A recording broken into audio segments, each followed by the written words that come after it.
사랑과 은혜가 많으신 하나님 아버지, 오늘도 주님을 생각하며 주님 앞에 나와서 예배드립니다.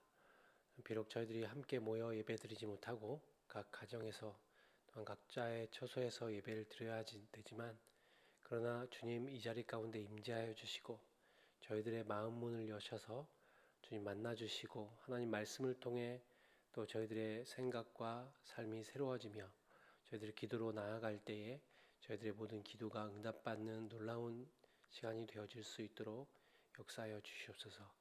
이 시간 가운데 함께 하실 주님을 기대하며 예수 그리스도의 이름으로 기도드립니다. 아멘. 다 함께 찬송가 324장 찬송 드리도록 하겠습니다.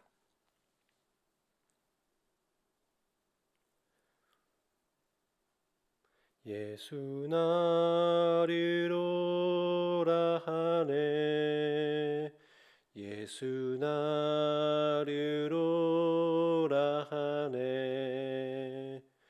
어디든지 주를 따라 주와 같이 가려네. 주의 인도하심 따라 주의 인도하심 따라 어디든지 주를 따라 주와 같이 가려네. 겟세마네 동산까지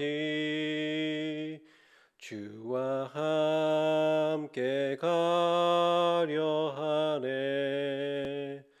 피땀 흘린 동산까지 주와 함께 가려네. 주의 인도하심 따라 주의 인도하심 따라 어디든지 주를 따라 주와 같이 가려네. 심판하실 자리까지 주와 함께 가려 하네. 심판하실 자리까지 주와 함께 가려네. 주의 인도하심 따라 주의 인도하심 따라 어디든지 주를 따라 주와 같이 가려네. 주가 크신 은혜 내려 나를 항상 돌보시고 크신 영광 보여주며 나와 함께 가시네. 주의 인도하심 따라 주의 인도하심 따라 어디든지 주를 따라 주와 같이 가려네. 아멘. 함께 보실 말씀 누가복음 3장 15절부터 38절까지 말씀입니다. 누가복음 3장 15절부터 38절 말씀입니다. 함께 한 목소리로 보도록 하겠습니다. 백성들이 바라고 기다림으로 모든 사람들이 요한을 혹 그리스도신가 심중에 생각하니 요한이 모든 사람에게 대답하여 이르되 나는 물로 너희에게 세례를 베풀거니와 나보다 능력이 많으신 이가 오시나니 나는 그의 신발끈을 풀기도 감당하지 못하겠노라. 그는 성령과 불로 너희에게 세례를 베푸실 것이요 손에 키를 들고 자기의 타작마당을 정하게 하사 알곡은 모아 곳간에 들이고 쭉정이는 꺼지지 않는 불에 태우시리라. 또 그 밖에 여러 가지로 권하여 백성에게 좋은 소식을 전하였으나 분봉한 헤롯은 그의 동생의 아내 헤로디아의 일과 또 자기가 행한 모든 악한 일로 말미암아 요한에게 책망을 받고 그 위에 한 가지 악을 더하여 요한을 옥에 가두니라. 백성이 다 세례를 받을새 예수도 세례를 받으시고 기도하실 때에 하늘이 열리며 성령이 비둘기 같은 형체로 그의 위에 강림하시더니 하늘로부터 소리가 나기를 너는 내 사랑하는 아들이라 내가 너를 기뻐하노라 하시니라. 예수께서 가르치심을 시작하실 때에 30세쯤 되시니라.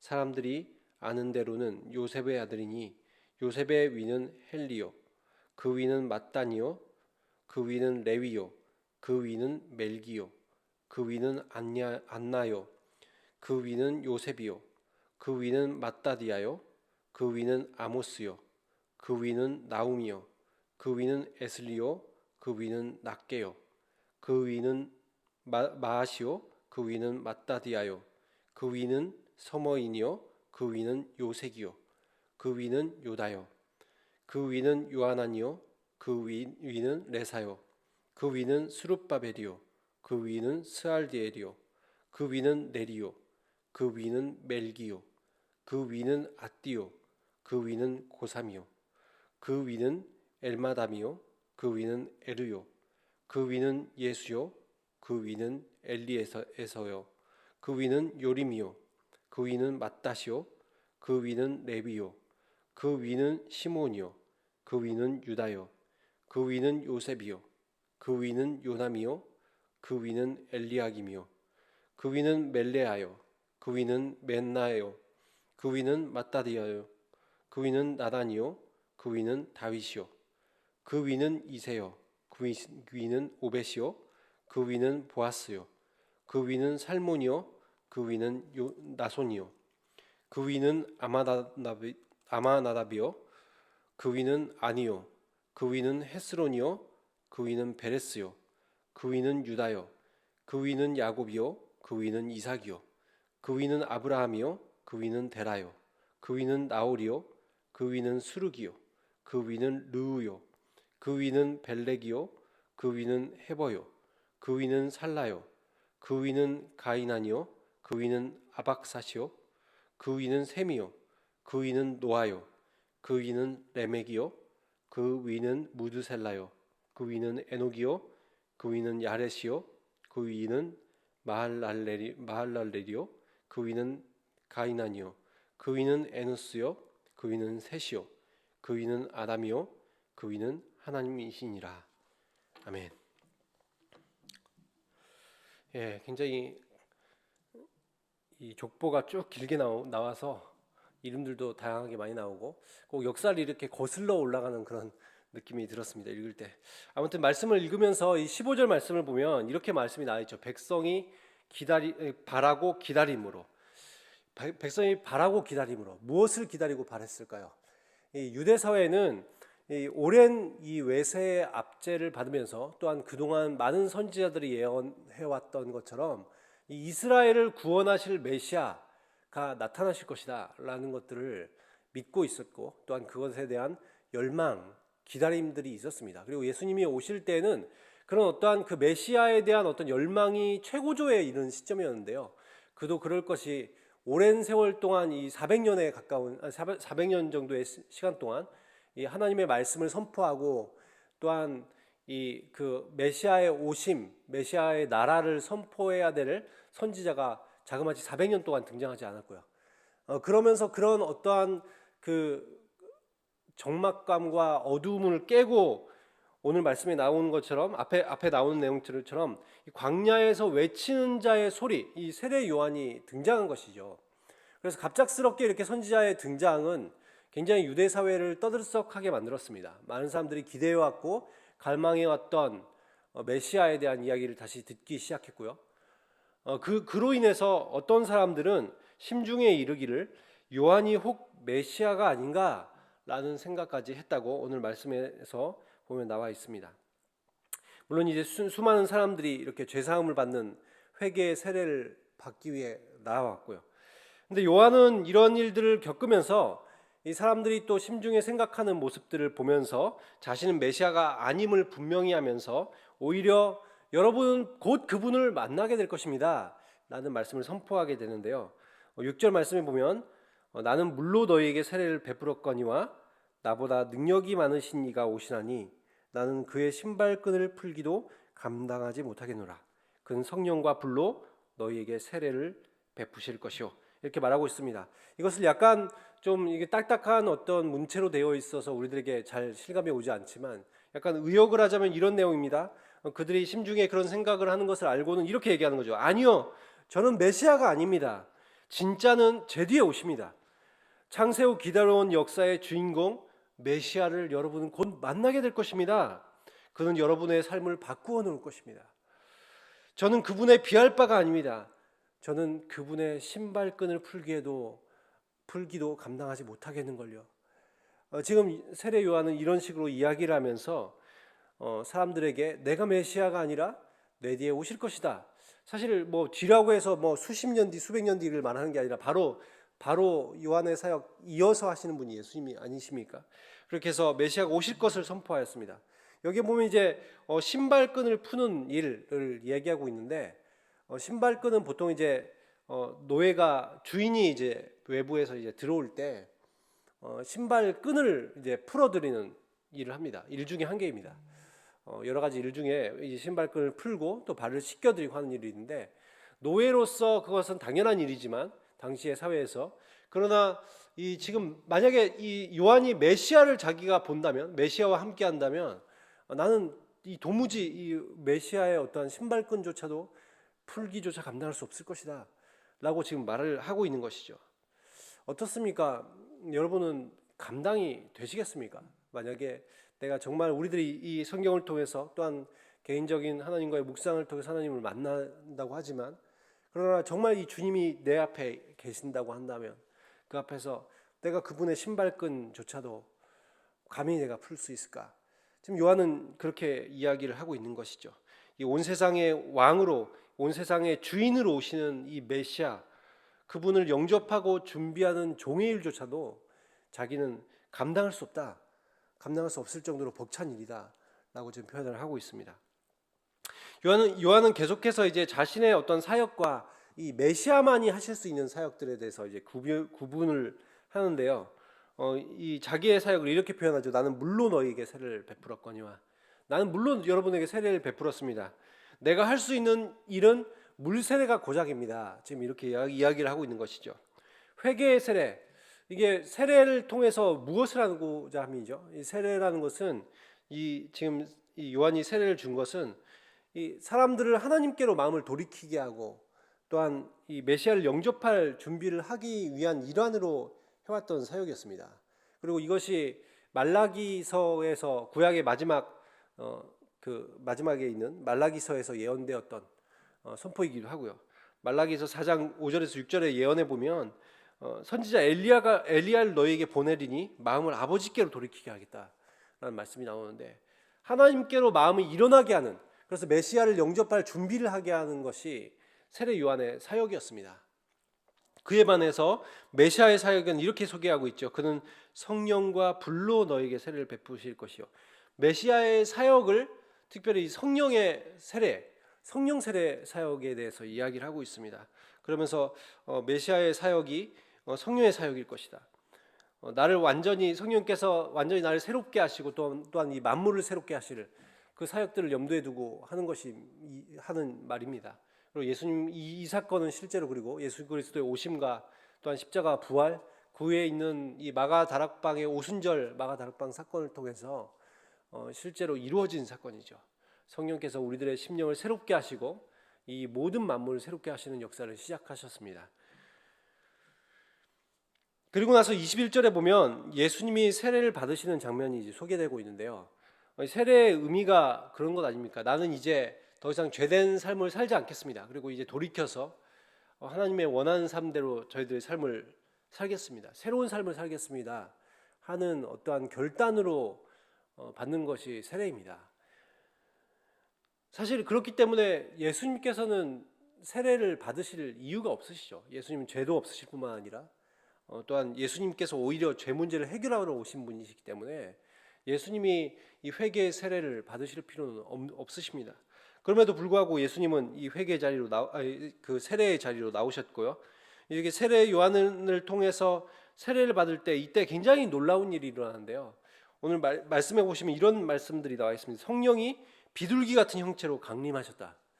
성령이 강림하시고 또한 두 번째로 하늘에서 소리가 나기를 너는 내 사랑하는 아들이라 내가 너를 기뻐하노라 라고 하나님께서 하시는 음성이 들려왔다는 것이죠. 이 현장에서 세례 현장에서 예수님도 계시고 이곳에 성령께서 강림하십니다. 그리고 하나님의 음성이 들려옵니다. 이 삼위 하나님이 한 자리에 다 계신 것들을 우리들이 보게 되는 사건이죠. 그리고 이 성령의 임재와 하나님의 음성이 들리는 이 초자연적 사건을 통해서 하나님께서는 이 사람이 바로 메시아다라는 것을 지금 확증해 주고 계신 것입니다. 그리고 표현도 보니까 아들이라는 말을 해주고 있죠. 예수님은 그냥 한 명의 인간으로서가 아니라 하나님 아들이시다. 우리들도 뭐 하나님 자녀다, 하나님 아들이라고 하는 그 표현과는 다른 것입니다. 하나님의 한 위격 중에 한 위격이신 성자를 의미하는 것이죠. 그분이시다라고 이야기를 하고 있습니다. 그러면서 이제 본격적으로 메시아 사역이 시작되는 것이죠. 23절에 보면 예수님께서 가르치심을 시작하셨다고 말하고 있습니다. 그리고 23절부터 38절에는 예수님의 족보가 이제 소개되고 있는데요.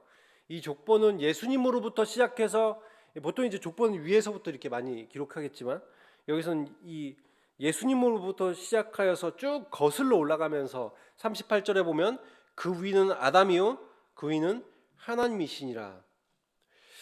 이 아담은 하나님의 형상으로 지음받았죠. 하나님께서 인간을 지으셨습니다. 그리고 아담은 하나님의 형상으로 지음받아서 하나님의 자녀요 왕 같은 제사장으로 살게 되었지만 그러나 선악과를 따먹음으로 인해서 이 불순종하여 인류는 지음받은 대로 살지 못하고 죄와 사망에 굴복하는 죄와 사망 아래 종로로 타는 삶이 되었습니다. 그러나 예수님께서 이 첫 아담을 대신해서 이 둘째 아담, 이 새 아담으로 오신 것이죠. 그래서 예수님께서 죄와 사망의 권세를 끊으시고 이제 새로운 세계를 여시기 위해서 이 땅 가운데 오신 메시아십니다. 그리고 바로 이 예수가 이 하나님으로부터 시작되었던 역사, 그러나 아담으로 인해 망쳐버린 역사, 그럼에도 불구하고 하나님께서 인류를 사랑하셔서 아담이 범죄한 그 순간부터 선포되었던 창세기 3장 15절에 선포되었죠. 메시아의 오심에 대해서 선포되었던 그 예언의 말씀을 이루시는 메시아로 오셔서 하나님 나라를 다시 회복시키시는 역사를 시작하셨음을 지금 독자에게 알려주고 있는 것이죠.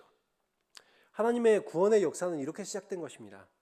하나님은 하나님의 형상으로 인간을 만드셨고 하나님의 뜻대로 살아갈 때 모든 사람들이 행복하고 또한 영원한 복된 삶을 누릴 수 있었습니다. 그럼에도 불구하고 첫사람 아담은 하나님의 말씀대로 사는 것에 실패하였고 선하게 알게 하는 나무를 먹음으로 불순종하여 인류 가운데 죄가 들어왔을 때 주님께서 이 땅 가운데 메시아를 보내셔서 모든 일을 회복시키시기로 이미 예언되었었고 그 메시아가 이 땅 가운데 다시 오셔서 일을 시작하셨다는 것이죠. 그래서 이렇게 둘째 아담이신 메시아 예수로 인해서 다시 회복되고 새롭게 되어지는 이 세상, 그리고 주님께서 다시 오실 때 이 세상 완전히 완성될 것입니다. 오늘도 이 기쁜 소식이 우리들의 사건이 되었으면 좋겠습니다. 그래서 예수 그리스도가 이루어 놓으신 놀라운 사역을 묵상하면서 우리들에게도 기쁨과 감격이 있었으면 좋겠고, 또한 우리 삶 가운데 이렇게 하나님의 형상됨을 회복하게 하시고, 또한 놀라운 하나님의 백성으로 하나님 나라 백성의 삶을 살아가게 하옵소서. 우리가 그런 마음으로 기도하시고 또한 하나님의 백성의 삶을 온전히 살아갈 수 있는 그런 저와 여러분이 되시기를 예수 그리스도의 이름으로 축원합니다. 다 함께 기도하도록 하겠습니다. 하나님 아버지, 감사합니다. 오늘 말씀을 통해서 다시 한번 메시아 예수가 어떤 분인지 말씀해 주심에 감사를 드립니다. 아버지, 예수님은 우리들의 죄의 문제를 해결하시고 또한 이미 에덴에서부터 선포되었던 하나님의 나라를 다시 이루시기 위해서 오신 메시아십니다.